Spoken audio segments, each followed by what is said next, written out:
Honey, hindi ka ba kakain? Nagtatakang tanong ni Alice sa asawa. Ilang linggo na itong laging maagang umaalis, at gabi na kung umuwi. Nakakalungkot lang at hindi na niya ito nakakausap ng maayos, dahil lagi itong nagmamadali. Hindi na Han, sa office na lang ako kakain. Tugon ni Daniel at nilapitan ang asawa upang halikan. Matapos siyang halikan ng asawa sa labi, ay kaagad na tinungo ni Daniel ang sasakyan at minaneho. Naiwan naman na sinundan na lang ng tanaw ni Alice ang asawa. Mabilis ang ginawang pagmamaneho ni Daniel sa kanyang sasakyan. Kailangan niyang magmadali dahil baka kanina pa naghihintay sa kanya ang babae. Yun ay walang iba kundi si Bernadette. Kanina ka pa ba naghihintay? Bungad na tanong niya sa dalaga nang makita itong nakatayo sa harap ng pintuan ng bahay nito. Hindi pa naman. Pasensya ka na ha. Lagi na lang kitang inaabala. Hindi pa daw kasi makakauwi si kuya. Paghingi ng paumanhin ng dalaga sa kanya. Okay lang yun. What are friends for, diba? Babawi na lang ako sa mag-ina ko bukas. Bali walang tugon ni Daniel, at nalalayan ang dalaga papunta sa kanyang sasakyan. Pagkapasok nito sa kanyang kotse, ay binalikan muna niya ang pinto ng bahay ng babae, upang siguruhing nakalock. At nang masiguro ay kaagad na siyang tumungo sa sasakyan at pumasok, upang ipagmaneho ang babae. Ngayon ko napatunayan, ani ni Bernadette nang makapasok na si Daniel, at ini-start ang makina. Napatunayan na ano? Inosintin balik tanong ng lalaki. Napakaswerte ng asawa mo sayo. Nakangiti pero hindi umabot sa matang tugon ni Bernadette. Sinasabi ko naman sayo, sabihin mo na sa ama niyang anak mo, na magkakaanak na kayo. Bakit kasi umuwi ka pa dito? Paninir mo nito sa kaibigan. Hay, hindi pa kasi ako handa na harapin siya. Huminga ng malalim ang dalaga, at malayo ang tingin na sumagot. Napailing na lang si Daniel sa nakikitang aura ng dalaga. Gusto man niyang tulungan ito sa problema nito, ay hindi niya alam kung paano. Hindi rin kasi ito nag-o-open masyado. Ang alam lang niya ay biglaan ang pag-uwi ng babae. At ang balak na nitong araw ng pag-uwi ay hindi nasunod. Ang tanging sinabi lang nito noon, ay namiss lang nito ang Pinas, bagay na hindi niya pinaniniwalaan. Ngayon naman parang bombang sumabog na malalaman na lang niyang buntis ang babae. Alam ko ang iniisip mo. Huwag mo nang pasakitin ang ulo mo sa kakaisip ng problema ko. Pangako ito na ang last, na ikaw ang maghahatid sa akin sa doktor ko para sa mga check-ups ko, dahil papauwi na si Albert. Biglang saad ni Bernadette na nakangiti sa kanya.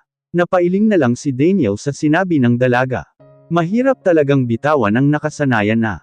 Kaya naman iniiling na lang niya ang ugali ng dalaga. Ugali kasi ng babae na sarilinin ang problema, at hindi rin ito magkukwento ng buo sa kanila ng kaibigan niya. Nakaka-frustrate din ang ganung ugali minsan. Lalo pa at nakikita mong nahihirapan na ito, pero ayaw pa rin na tinutulungan. Tahimik na minaneho ni Daniel ang kotse, hanggang sa makarating sila sa bahay pagamutan. Sa kabilang banda ay walang gana na tinitingnan ni Alice ang pagkain na hinihanda niya, upang sana maging almusal nila ng pamilya niya. Mommy, is there anything wrong? Nagtatakang tanong ng kanyang anak, nang makitang hindi niya ginagalaw ang pagkain niya sa kanyang plato. No baby, it's just that mommy is already full. Pilit ang ngiting paliwanag niya sa anak, at pasimpleng yumuko. Ayaw niyang makita ng anak ang luha niyang nagbabadyang tumulo. Iwan ba niya, at bakit napakabigat ng pakiramdam niya ngayong araw, at ang lungkot-lungkot ng kanyang pakiramdam. Baka mali lang ang posisyon niya sa pagtulog kaya ganon. Naisip niya at pinilit ang sarili na kumain. Pero nakaisang subo pa lang siya, nang bigla niyang maramdaman ang pagbaliktad ng kanyang sikmura. Mabilis na tumayo ang babae, at tumakbo patungong banyo. Naiwan naman ang anak niyang nagtatakang napatingin sa kanya. Pagkarating niya ng banyo, ay mabilis na lumuhad siya sa harap ng iniduro, at inlabas ang lahat ng kanyang kinain. Ngunit kahit anong gawin niyang pagsuka, ay walang ibang lumalabas sa kanyang bibig. Bagkus ang tanging lumalabas lang, ay ang malapot at mapait na laway. Mangiyak-ngiyak siyang napaupo sa tabi ng iniduro, at inisip kung bakit siya nagkakaganito. Iha, okay ka lang ba? Nag-aalalang tanong ng katulong nila sa bahay, na hindi niya namamalayang sinundan pala siya. Okay lang po ako manang. Pilit ang ngiting tugon niya sa matanda, nakakitaan ng pag-aalala. Diyos mio, namumutla ka. Sigurado ka bang okay ka lang? Natatarantang tanong ni Manang, pero nginitian niya lamang ito, at pilit na tumayo. Ngunit sa pagtayo niya ay bigla siyang nahilo, at nawalan ng panimbang. Tarantang napasigaw ang ginang nakatulong nila, nang makitang nawalan siya ng malay. Naku po, ma'am gumising po kayo. Tarantang ani ng ginang, habang hawak-hawak siya at pilit pinipigilan ang kanyang pagbagsak. Nasa ganon silang ayos sa banyo nang dumating si Chris, na masayang binati si Angel. Good morning Angel. Masayang bati ni Chris sa bata, na ikinataka niya nang hindi niya ito marinig na binati siya pabalik. Nakatayo ito malapit sa hagdan at nakatingin sa taas. Nagtatakang sinundan niya ang bata, at biglang napatakbo nang marinig ang sigaw ng katulong. Anong nangyayari Manang? Kaagad na tanong ng dalaga sa katulong, nang makita ang kaibigan na nanlulapaypay at walang malay. Napansin niya rin na nahihirapan na ang matanda sa ginagawang pagpipigil, na hindi bumagsak ang babae. Halika Manang tulungan ko na po kayo, aniya at mabilis na tinulungan ang matanda sa pag-aalalay sa kaibigan. Pinagtulungan nilang dalawa na madala sa kama si Alice. Manang, nasaan si Sir Daniel? Alalang tanong ni Chris habang dinadial ang numero ng asawa ng kaibigan. Ngunit nakailang tawag na siya ay hindi nito sinasagot, at laging napupunta sa voicemail ang tawag. Sir Daniel, sumagot ka na please. Kagat-kagat ang kuko sa kamay na muling nagdial ang dalaga. Maagang pumasok sa opisina si Sir Ma'am. Paliwanag ni Manang, na tinanguan lang niya. Chris, bakit ka nandito? Mahinang tawag ni Alice sa kaibigan, nang magkaroon na ito ng malay. Kaagad naman na lumapit ang dalaga sa kaibigan na nakahiga sa kama. Dahan-dahan na nag-inat si Alice na nalalayan ng kaibigan sa pag-upo. Huwag mo na itanong kung bakit nandito ako. Ikaw ang tatanungin ko. Ano ang nangyari sa iyo, at naabutan kitang nahimite sa banyo, pasalamat ka na lang talaga at may kasambahay kayo sa bahay. Ano ba ang nangyari? Mahabang litanya ni Chris na ginantihan na lamang niya ng ngiti. Isa sa ipinapasalamat niya sa Panginoon ang pagkakaroon ng kaibigan na kagaya ni Chris. Lagi itong nasa tabi niya sa tuwing kailangan niya ito. At ngayon habang nasa tabi niya ito, at sinisermonan siya ay ikinatuwa niya ang presensya nito. Yan, dyan ka magaling ang ngitian lang ako. Patuloy na sermon ni Chris, na animoy napipiko na sa kanya. Okay lang ako, nahilo lang ako. Bali walang aniya na animoy walang nangyari. Tumaas ang gilid ng labi ni Chris, at tinignan siya ng animoy nagdududa. I'm fine okay. Huwag ka nang mag-alala. Pilit niya sa kaibigan upang tumigil na ito. Ano ba ang nangyari? Muling tanong ni Chris, na mukhang hindi naniniwala na okay lang ako, muling pilit niya sa kaibigan. Ngayon lang ba yan? Muling tanong ng kanyang kaibigan. Ang totoo, hindi ko alam kung bakit ako naduwal nang makakain ako ng itlog, at maamoy ang amoy ng bawang sa sinangag. Nakayuko at nilalaro ng kaliwang daliri niya, ang daliri ng kanyang kanang kamay. Napatikip ng bibig at nanlalaki ang mga matang nakatingin ang kaibigan niyang si Chris. Bagay na ikinataka niya rito. Bakit? Anong nangyari at para kang natuka ng ahas? Pabirong aniya sa kaibigan na hindi gumagalaw. Hindi kaya buntis ka. Nauutal na sabi ni Chris na ikinalaki rin ng kanyang mga mata, nang marinig ang sinabi ng kaibigan. Alice, umamin ka. Buntis ka ano? Pangungulit pa ni Chris. Hindi ko alam. Aniya na buong katapatan. Bigla siyang nakaramdam ng tuwa, na isiping baka nga buntis siya, pero naruroon pa rin ang pangamba sa maaring maging reaksyon ng kanyang asawa. Magbihis ka. Excited na utos ni Chris, na nauna nang tumayo. Saan naman tayo pupunta? Nagtatakang tanong niya sa kaibigan. Magpatingin tayo sa doktor. Gusto kong kumpirmahin na buntis ka. Dali na. Pilit pa ni Chris na animo mas excited pa kesa sa kanya. Kaso nagdadalawang isip siya, sa suhisyon ng kaibigan na magpapatingin siya sa doktor. Paano kung hindi naman pala siya buntis? Na baka pagod lang siya. Kaya siya nahilo o talagang masama lang ang pakiramdam niya? Anong mukha yan? Hali ka na. Magbihis ka na. Pangungulit ni Chris. Walang magawa na tumayo si Alice, upang pagbigyan ng kagustuhan ng kaibigan. Ngunit hindi niya maintindihan ang sarili, kung bakit mabigat ang pakiramdam niya na pumunta sila sa ospital. upang magpatingin. Gusto man niyang tumutol ay pinagbigyan na lang niya ang kaibigan. Kumuha siya ng white shirt na pag-aari ng kanyang asawa, at long pants para suotin. Iwan ba niya at bakit ang damit ni Daniel ang napagtripan niyang isuot ng mga oras na iyon? Pagkatapos magbihis, ay kaagad na lumabas siya ng banyo, at hindi na nakita ang kaibigan sa loob ng kwarto. Paglabas niya ay nakita niya ang kaibigan na nanunood ng TV kasama ang kanyang anak. Nakangiting lumapit siya sa mga ito. "Mommy, where are you going?" Agad na tanong ni Angel nang makita ang ina na nakabihis. "Oh, aalis kami ni Mommy ngayon, baby. Is it okay na iwan ka na muna namin kay Manang?" Tugon ni Chris sa bata. "Why po?" Muling tanong ng bata, na ngayon ay ang kaibigan na niya ang tinatanong. "Kasi bawal ang bata roon, baby." Muling tugon ni Chris na animoy hindi sigurado sa sagot. "Okay." Mabilis na tugon ng bata, na ikinangiti ng maluwag ni Chris. At ikinilang ni Alice. "Are you sure na okay lang, baby?" Malambing na tanong niya sa anak, at lumuhad upang pantayan ang bata. "Yes, Mommy. Basta po uwi kayo kaagad, okay?" Parang matandang tugon ng bata na kanyang tinanguan.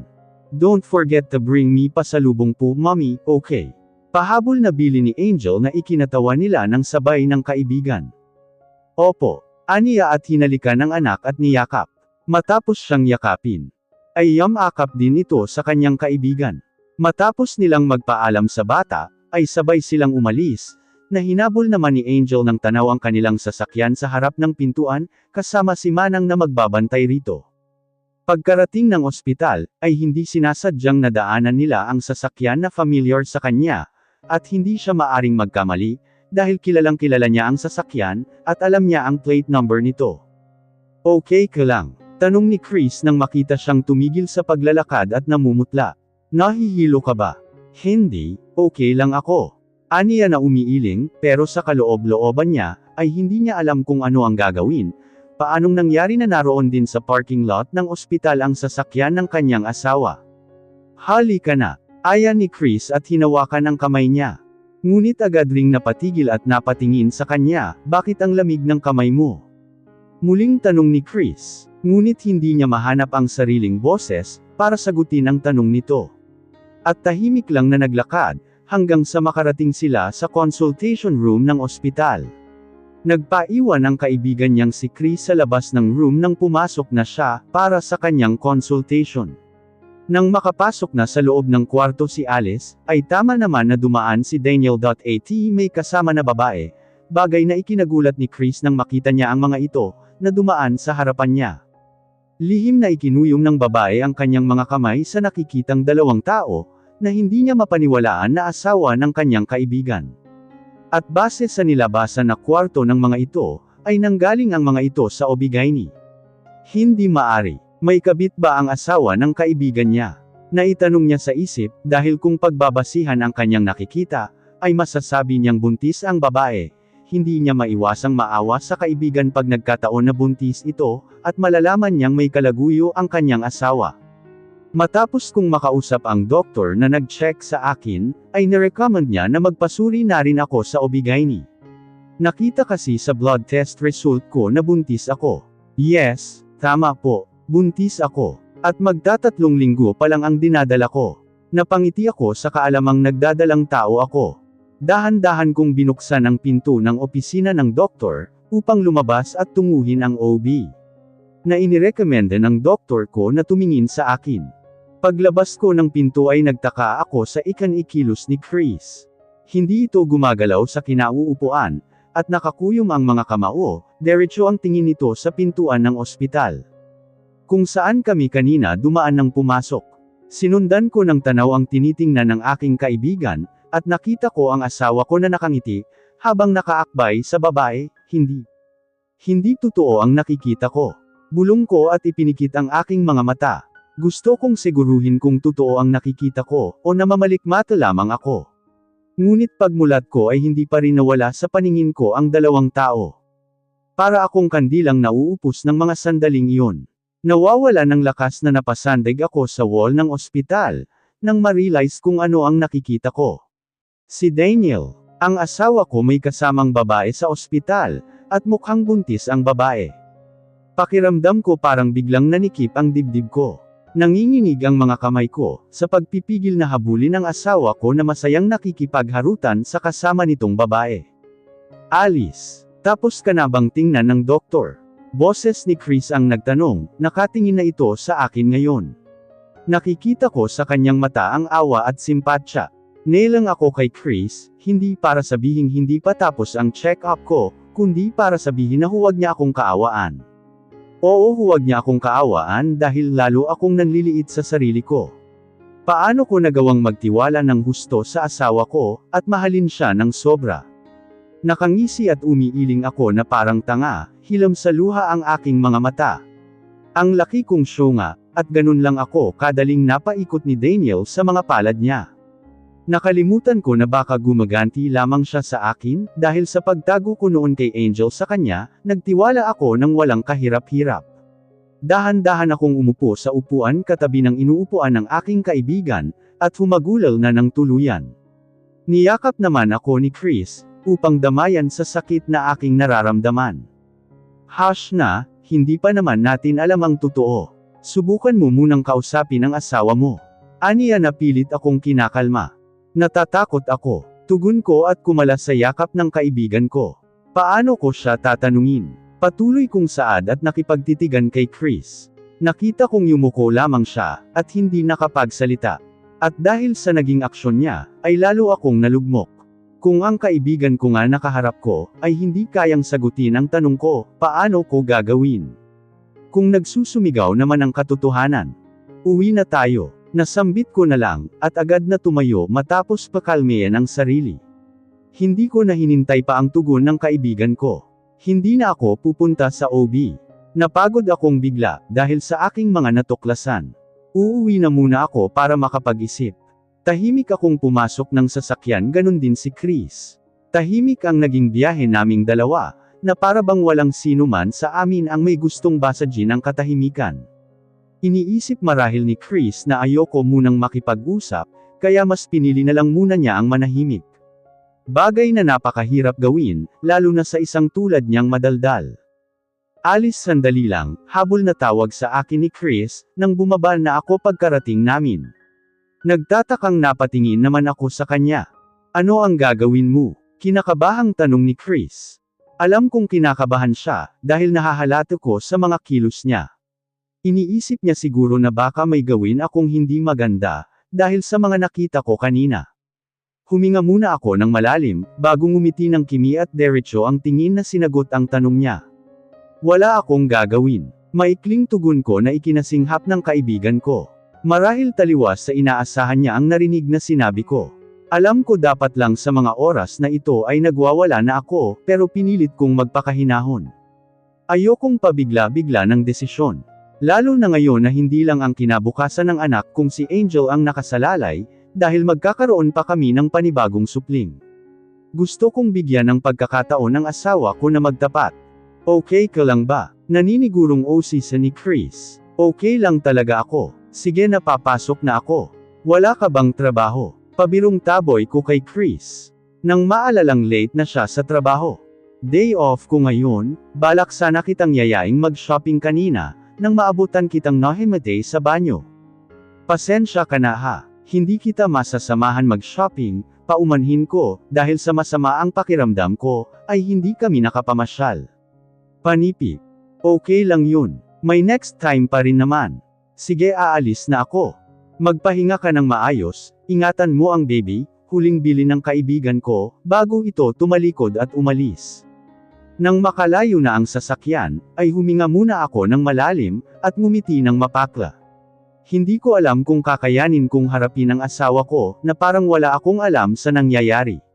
Sa tuwing naiisip ko ang mga nakita ko kanina, ay para akong unti-unting pinapatay sa sakit. Masakit rin ang ulo ko sa pag-iisip, kung ano nga ba ang totoo. Hindi ko maiwasang magtanong. Kung ang lahat ba ng pag-aalaga, at pagmamahal na ipinaramdam sa akin ng asawa ko ay totoo, o isang pagbabalat kayo lamang. Matamlay na inihakbang ko ang aking mga paa papasok ng bahay, at diri-diritsyong tinungo ang kwarto, upang ipahinga ang pagod kong katawan. Han! Nagising ako nang marinig ko ang mahinang pagtawag sa pangalan ko. Pagdilat ko ng mata ko, ay bumungad sa akin ang gwapong mukha ng asawa ko.